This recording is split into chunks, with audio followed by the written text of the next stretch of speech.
Bonjour à tous, je suis content de vous retrouver, nous sommes le lundi 11 avril 2022. Je commence cette émission, il est 15h24 exactement, on a un Bitcoin qui chute aujourd'hui, on peut même dire qu'il chute depuis environ une semaine, moins 11%, donc c'est pas rien, mais dans le marché des crypto-monnaies, on sait que c'est quelque chose d'assez régulier, d'assez courant, d'avoir des plus 10 et des moins 10%. Donc aujourd'hui, il vaut 41 000 $ approximativement, l'Ether, lui, a quasiment 3 000 $, donc on a des altcoins qui chutent encore plus que le Bitcoin. Regardez les pourcentages, hein, on peut le voir directement, moins 11 sur 7 jours pour le Bitcoin.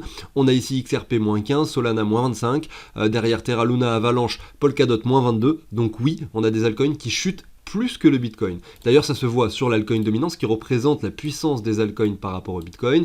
On a cette bougie hebdomadaire rouge qui s'est dessinée. On a clôturé donc hier soir sur ce niveau-là et aujourd'hui on a des altcoins qui sont en train de prendre assez cher. On le voit sur le graphique en hebdomadaire. Ici on a un V-bottom, donc on sait que les V-bottom sont amenés à être retestés ou du moins peuvent être amenés à former une structure par la suite. Donc c'est pas finalement si déplaisant de voir cette chute. Malgré tout, on avait pas mal de confirmations qu'on avait visualisées ensemble sur l'altcoin dominance. En journalier, oui, effectivement, on avait des W qui se dessinaient, dans d'autres W, etc. Une continuation haussière qui s'est produite. Et aujourd'hui, on a une sorte de M qui est en train de se dessiner, qui n'est pas confirmé, mais qui pourrait l'être prochainement. Alors, est-ce qu'on peut aller sur le 4 heures? Non, je ne crois pas, hein, effectivement. Sur l'altcoin dominance, malheureusement, on ne peut pas zoomer, en tout cas avec l'abonnement que j'ai, TradingView, plus proche que des bougies journalières. Enfin bon, c'est pas grave, on constate tout simplement que si ce soir, donc lors de la clôture de cette bougie que l'on a à l'écran qui est en train de se dessiner, on clôture sur les niveaux actuels, c'est-à-dire plus bas que cette ligne horizontale que je vous ai dessinée à l'écran, cette ligne blanche, eh bien on pourra envisager donc demain, après-demain et les jours suivants, pourquoi pas encore, on ait des altcoins qui perdent de la valeur par rapport au Bitcoin et qui continuent de chuter dans un premier temps sur cette ligne des 38,2 et derrière vous avez cette zone de rechargement un petit peu plus bas. Donc ça va faire nos affaires parce que sur la chaîne on analyse les altcoins au quotidien et on essaye d'obtenir des bons niveaux en ce moment parce qu'on voit que la plupart ont énormément chuté ces 3 derniers mois.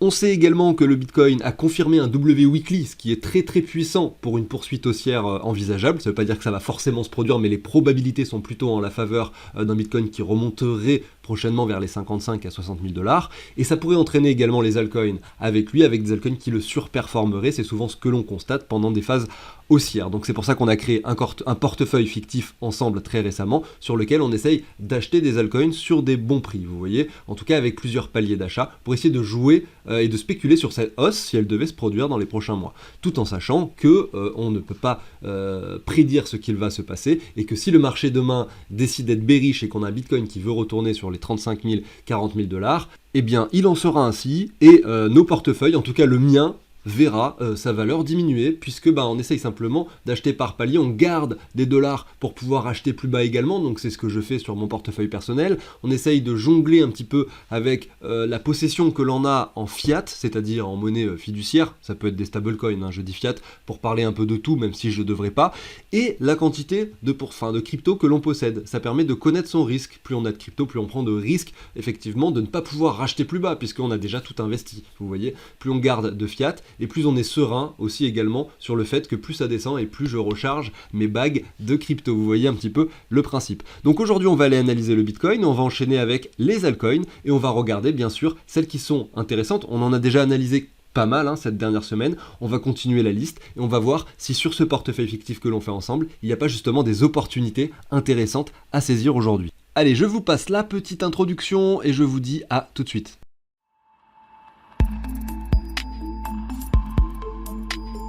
Allez, c'est parti, je voulais vous montrer quelque chose que j'ai oublié de faire d'ailleurs, donc il faut que je remette ma ligne. Voilà, donc si on revient sur les 38,2 au niveau de l'altcoin dominance, on aura par rapport au niveau actuel des altcoins qui perdraient tout simplement environ 1%. Donc on est quasiment sur les 38,2 finalement. Si on vient s'arrêter dessus, on peut dire que là on est déjà sur des très bons prix pour pourquoi pas essayer de jouer sur une future hausse des altcoins qui viendrait chercher cette ligne haute, ici, regardez, qui a joué son rôle de résistance de nombreuses fois, déjà on le sait.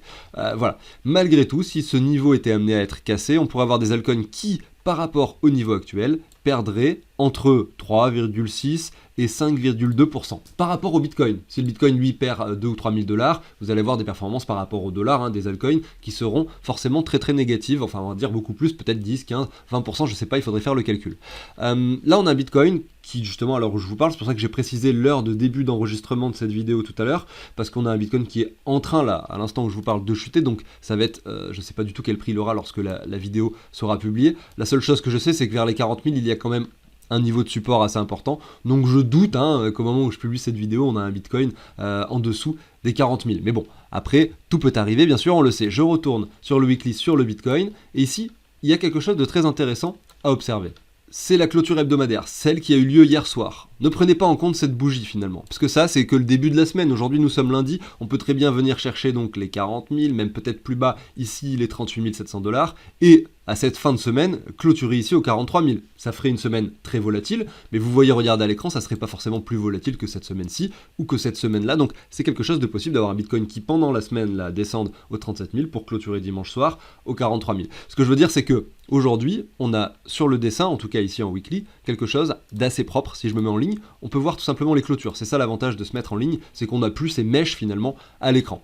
Alors juste une subtilité qu'il faut bien comprendre, c'est qu'en fait, donc je vais mettre une ligne horizontale, c'est que cette partie que vous voyez à l'écran à droite de cette ligne horizontale, c'est ce qui est en direct live. C'est-à-dire qu'en fait, vous voyez qu'en fait, vous avez des barres qui sont dessinées. Là, on a le début finalement de la semaine, et là c'est la fin de la semaine, la clôture, voilà. Peut-être que le Bitcoin est allé plus bas pendant cette période, mais il est remonté ici, la clôture est là, vous voyez. C'est ça en fait que ça représente. En fait ce petit bout là qui est à droite, ils auraient dû le mettre, je pense, d'une autre couleur, pour bien comprendre que ça c'est en direct live, et que si demain le Bitcoin était 45 000 $, bah, ce point bleu sera là-haut, et la partie basse là, elle ne sera plus représentée. Donc la clôture elle est là, elle est ici, et vous le voyez, je vais la dessiner horizontalement, je mets une croix sur la clôture d'hier soir.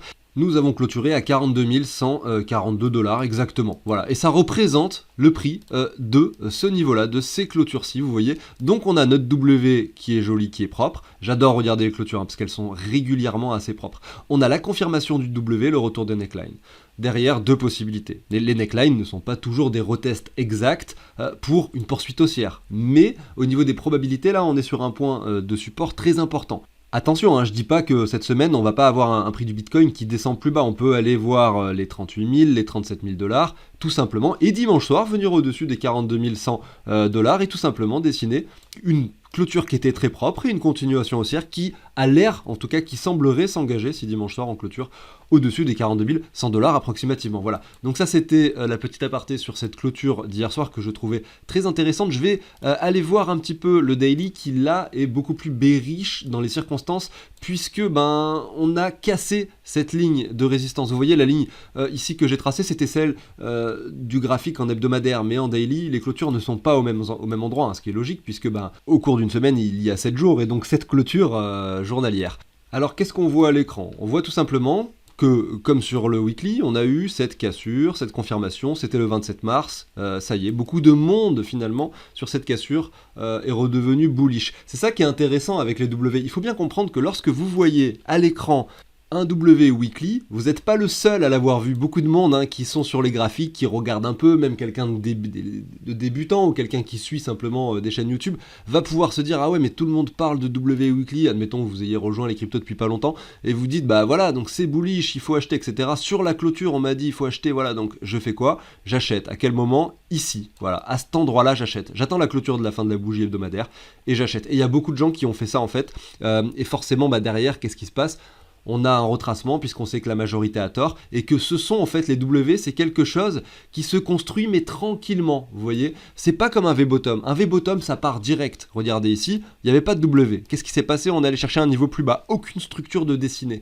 Donc dès qu'on est remonté sur ce point-là, qu'on a fait cette bougie, tout le monde s'est dit, moi y compris, que peut-être la structure pouvait se produire par la suite. Vous voyez, c'est-à-dire, je m'attendais pourquoi pas à quelque chose qui dessine une structure par la suite, avec un retour sur les 61,8. La structure du W, c'est un retour sur les 61,8 de Fibo. Vous voyez que là, si on reprend cette hausse, on est revenu sur les 0,5, les 61,8 on les a pas touchés. Donc il n'y a pas eu de structure propre sur ce mouvement haussier qu'on a connu ici au mois de juillet 2021. Donc là, un V-bottom, finalement ici ça monte, et derrière qu'est-ce qui se passe? Eh bien les gens attendent le retracement, comme moi je l'ai fait, ils attendent qu'on revienne chercher ces 68, ça n'arrive pas, le Bitcoin vient toucher les 53 000, il redescend au 0,5, il vient même pas chercher les 0,668, donc aucune structure dessinée, et bim, il repart aussi vite. Beaucoup de gens étaient beaucoup trop bearish à cet endroit-là, en espérant que le Bitcoin revienne par ici, ça n'a pas été le cas, et on allait chercher un nouveau sommet sur le Bitcoin. Et derrière, voilà, le retracement qui s'opère, et sauf que cette fois-ci c'est différent, parce que cette fois-ci on a un vrai W, une vraie structure très propre qui est dessinée à l'écran, donc c'est logique que ça prenne plus de temps à se construire. Enfin, je veux dire par là que ça me semble logique que ça prenne plus de temps à se construire. Pour rectifier un peu ma phrase, bien sûr. Alors, ici, moi je pense qu'effectivement, oui, on pourrait latéraliser un peu plus longtemps, on peut faire paniquer un peu du monde avec des mèches d'excès vers le bas. Regardez, si on réunit ces deux mèches là, vous voyez, comme ceci, et qu'on regarde quel prix ça pourrait venir toucher sur une mèche, hein, je parle en weekly ici, vous avez quand même les 36 500 $. Imaginez sur un instant d'une heure ou 2 heures, vous avez un Bitcoin à 36 500. Toutes les personnes qui ont acheté par ici, en pensant que ce W weekly allait se traduire par une continuation haussière, et bien qu'est-ce qu'ils vont faire à cet endroit-là, sur les 37 000, 36 500 $? Eh bien je pense qu'il y a deux catégories de personnes finalement, ceux qui seront entrés ici de façon très réfléchie, avec un plan en tête, avec pourquoi pas un trade avec un stop loss positionné en dessous des mèches, avec un take profit sur la partie haute, hein, dans la zone de rechargement de short entre les 55 et les 60 000 $, etc. Et d'autres qui ont acheté sans vraiment avoir d'objectif de revente, sans vraiment savoir à quel moment ils allaient revendre, sans mettre de stop loss, etc., acheter au spot, etc., le marché, parce qu'ils ont vu cette structure. Eh bien il y en a peut-être certains qui, lorsqu'on reviendrait, admettons, hein, sur les 36 500 $, il y en a peut-être certains qui risquent, pourquoi pas, de revendre, puisqu'ils auraient moins 20% quand même par rapport à leur portefeuille, et ceux qui n'ont pas de plan, eh bien forcément risquent vraiment de paniquer, notamment si ça représente par exemple 50% de toute leur épargne, qu'ils ont voulu tout investir dans le Bitcoin pendant cette période, etc. Qu'en plus de ça, ils voient que sur 50% de notre épargne totale, ils ont perdu 20%, ça peut représenter plusieurs milliers d'euros, hein, par exemple, eh bien ils peuvent être un petit peu en panique, se dire que ces moins 20% pourraient se transformer en moins 30, en moins 50, en moins 60%, et donc sous la panique, revendre leur Bitcoin à cet endroit-là et tout simplement sortir du marché en se disant que c'était pas fait pour eux. Voilà. Et l'autre possibilité, c'est d'avoir fait, pourquoi pas, une entrée professionnelle, d'avoir son stop loss. Deux possibilités. On vient chercher ses niveaux de prix, la personne, elle sort du marché automatiquement. À ce moment-là, eh bien, elle savait déjà à l'avance combien elle perdrait si ce scénario se produirait, et donc elle savait qu'elle pouvait perdre telle ou telle somme d'argent. Vous voyez, elle en avait conscience. Et si derrière, par contre, eh bien, finalement, ce W weekly se matérialise selon les probabilités, hein, que l'on connaît, hein, généralement, on a des poursuites haussières, et que effectivement on vient chercher ce niveau-là, qu'on vient clôturer ensuite au-dessus, hein, donc des 42 000 $, et qu'on ait une poursuite haussière avec un Bitcoin qui revient vers les 60 000 $. À ce moment-là, ils prennent des profits, peut-être pas la totalité, mais ils se remboursent au moins leur investissement, etc. Tout ça, ce sont des stratégies de trading. Moi, je ne fais pas spécialement de trading sur la chaîne. Je voulais simplement vous parler un petit peu de psychologie du marché. Et c'est vrai que ça permet aussi également de comprendre pourquoi est-ce qu'on a des confirmations avec des retracements, et voilà, c'est un peu le phénomène des vagues que l'on connaît. On a beau les voir à l'écran, on arrive quand même quelquefois à prendre des mauvaises décisions, et c'est pour ça que pour essayer de gommer le plus possible les décisions qu'on prend, finalement il suffit de procéder par palier. Vous avez ce W qui est confirmé, vous attendez gentiment le retour de neckline aux 42 100 $. Si on y va, vous mettez votre palier d'achat par exemple à cet endroit là. Derrière vous avez le niveau des 61,8, regardez, hein, je reprends toute la hausse ici, au niveau des 38 700 $. Deuxième palier, si on y va, bim, vous achetez, vous lissez votre achat aux alentours des 40 000, et donc là cette fois-ci vous avez un investissement intéressant. Vous avez acheté plutôt sur des bougies rouges, plutôt sur une zone intéressante, et non pas, hein, sur deux bougies hebdomadaires vertes consécutives après une performance ici de 24% sur le Bitcoin. Voilà. On revient rapidement, hein, sur le daily, puisque tout à l'heure je l'ai passé et puis finalement je suis parti sur autre chose. Donc en daily, joli triangle rectangle à l'écran, hein, qui a été cassé par le haut. Aujourd'hui, on vient retester des niveaux bas. On a un M qui s'est dessiné à l'écran. Regardez ce M là. On le confirme. On l'a confirmé le 6 avril, donc c'était il y a 4 jours déjà, hein, lorsqu'on a eu cette bougie rouge qui nous avait descendu le prix aux alentours des 43 000 $. Et là, on a cette continuation baissière. 40 700 actuellement. Jusqu'où est-ce qu'on va aller? Je sais pas. En tout cas, ce qui est sûr, c'est que vous avez la ligne, hein, qui représente les mèches à l'écran. D'ailleurs, je vois que je l'avais pas spécialement hyper bien tracée en weekly. Elle est plutôt comme ceci. Et puis, vous avez cette ligne-ci qu'on peut se mettre cette fois-ci sur les clôtures. Donc je vais me mettre en ligne par exemple et choper mes niveaux de clôture, vous voyez, comme ceci. Donc ça, ce sont deux lignes de support très pertinentes qui peuvent stopper le cours. On peut estimer que cette zone-là, c'est plutôt une zone rouge, hein. On ne faudrait pas y rester trop longtemps, hein. Vous voyez qu'ici, c'est des mèches, hein, qui ont duré moins qu'une journée, donc si on y va, ça serait bien qu'on y reste une demi-heure, une heure et qu'on remonte rapidement au-dessus. Et ici, ça peut être un niveau de clôture très intéressant. Ce niveau ici, des 39 700 $, vous voyez.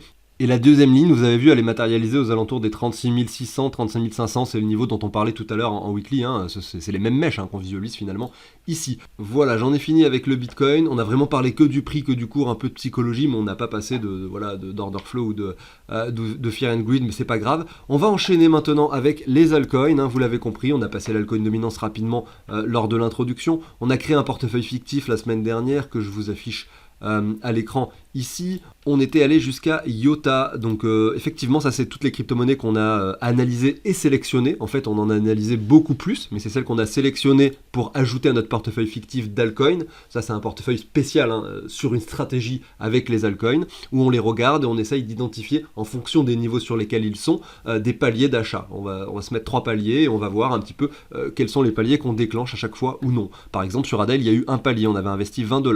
S'il y avait eu 2 paliers on aurait mis 40, 3 paliers, 60 $, tout simplement. Il y a une crypto qui nous avait offert 2 paliers en même temps, c'était ERN, on avait investi 40 $.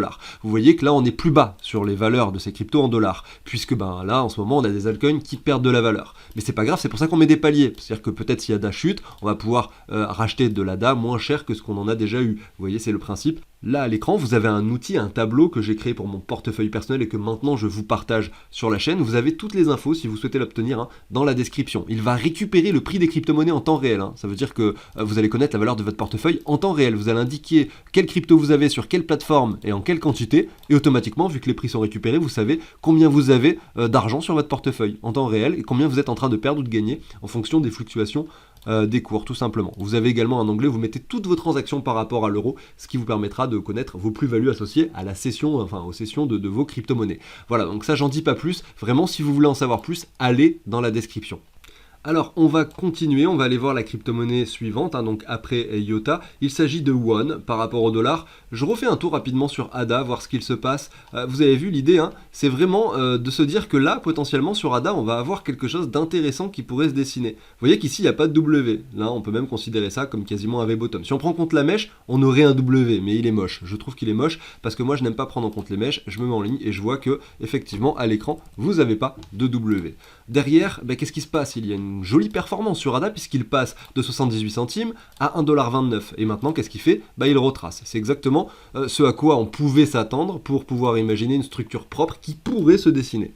Elle pourrait se dessiner soit si on s'arrête ici, soit un peu plus bas. En tout cas, elle se dessinerait si on ne fait pas de nouveau plus bas que ce point-là. Donc si le cours de ADA ne descend pas ou ne clôture pas ici, hein, en daily, en dessous des 78 centimes. Et qu'à ce moment-là, derrière, on ait également cette poussée supplémentaire, cette cassure de ligne, et là, la confirmation haussière pour le token, vous voyez. Ça, c'est quelque chose de possible. Donc, ça, c'est intéressant à voir. On se dit qu'il y aura des paliers supplémentaires à mettre sur les crypto-monnaies qu'on a déjà achetées. Et ça, on le fera bien sûr. Je précise au passage que sur ma stratégie, j'ai fait 3 paliers. Le premier, la zone de rechargement. Le deuxième, les 85,4 de Fibo. Et le troisième, la structure confirmée. Donc là, nous, on pourrait très bien, donc on va pas remettre le Fibo, on n'est pas sur les 85,4. Donc c'est pour ça qu'on a eu qu'un palier, on était dans la zone de rechargement. On pourrait très bien revenir par ici, aller confirmer ce W. Moi, je mettrais un ordre d'achat, enfin en tout cas, j'achèterais de l'ADA si on vient confirmer ce W à la hausse, donc aux alentours des 1,30 $.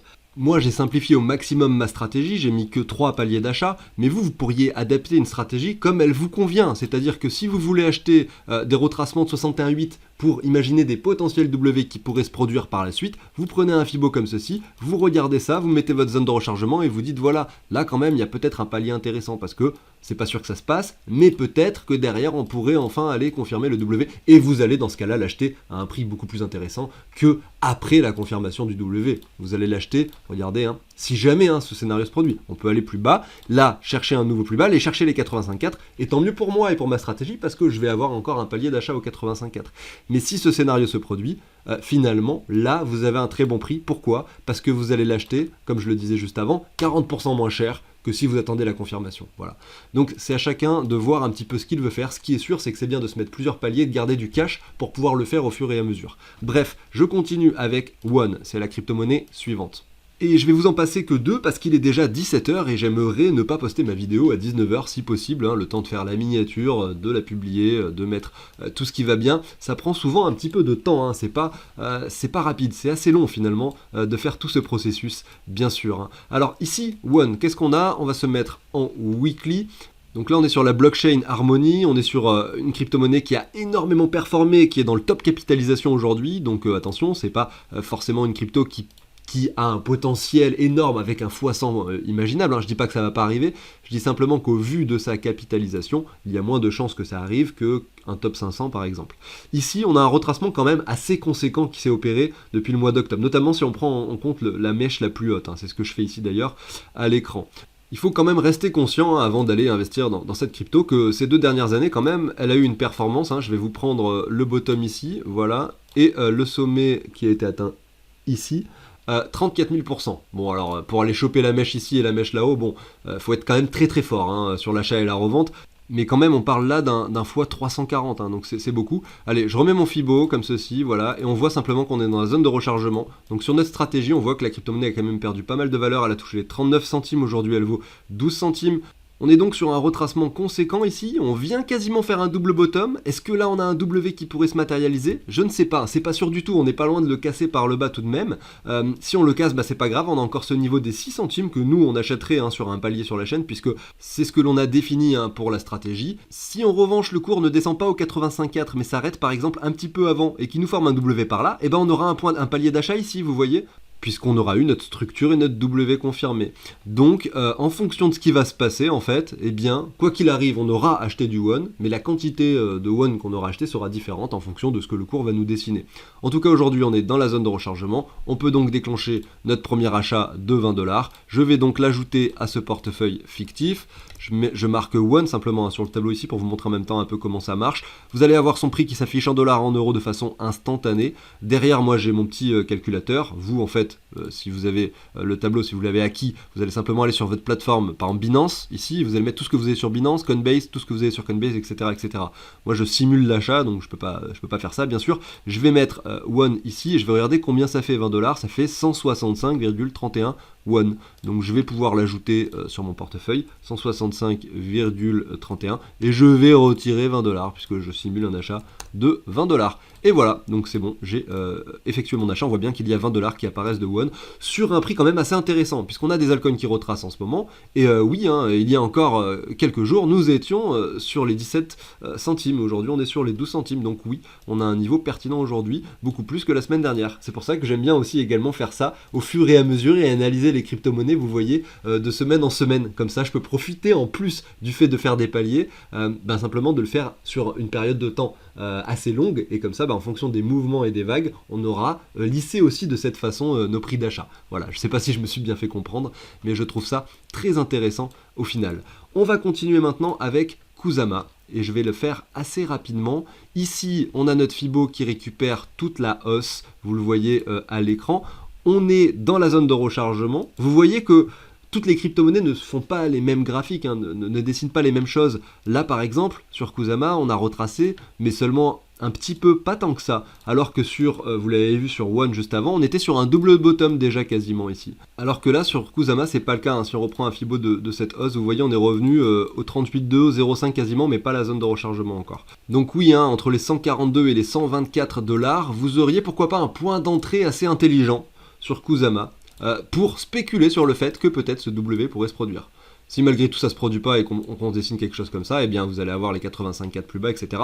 Gardez de la liquidité bien sûr. Allez, je vais simuler mes 20$ d'achat de Kusama, hein, vous l'avez compris en fonction de notre stratégie, qu'il faut en effet en acheter 20$. Je vais le faire rapidement. Comme ceci, voilà, je l'ajoute, son prix va s'afficher dans quelques instants, je vais le mettre ici, donc 0,1281, voilà, ça c'est la quantité de Kusama que je dois acheter. Voilà, et je vais retirer à nouveau 20$. C'est fait, voilà, donc cette fois-ci mon portefeuille est à jour. On a maintenant 1, 2, 3, 4, 5, 6, 7, 8, 9, 10, 11, 12, 13. On a 14 crypto-monnaies ici dans ce portefeuille. On a commencé à investir avec il y a une semaine et demie avec 1200 $, il en reste 900 à investir et à répartir sur plusieurs crypto-monnaies, soit les mêmes en fonction des paliers, soit des nouvelles. On avait défini qu'on pouvait en acheter jusqu'à 20, on verra si on en ajoutera plus ou pas, j'en sais rien encore, en fonction de ce que dessineront celles-ci. Peut-être qu'il y a des paliers qui vont pas se déclencher, qu'on pourra en acquérir d'autres. On va essayer de déterminer tout ça. En tout cas, ce qui est sûr, c'est que moi, sur la chaîne, j'analyserai toutes ces crypto-monnaies, même si ça n'a plus de rapport avec le portefeuille fictif. C'est vraiment les crypto-monnaies que, personnellement, j'aime bien regarder, à la fois au niveau des graphiques et à la fois au niveau des projets qui sont, pour la plupart, que j'ai sélectionnés ici, des projets qui m'intéressent. Voilà. Donc, ceci étant dit, et si vous voulez suivre ce portefeuille avec moi au quotidien, pensez à vous abonner, à liker. Moi, je vous dis à très bientôt sur la chaîne, probablement demain. Je vous souhaite une excellente journée. Salut tout le monde!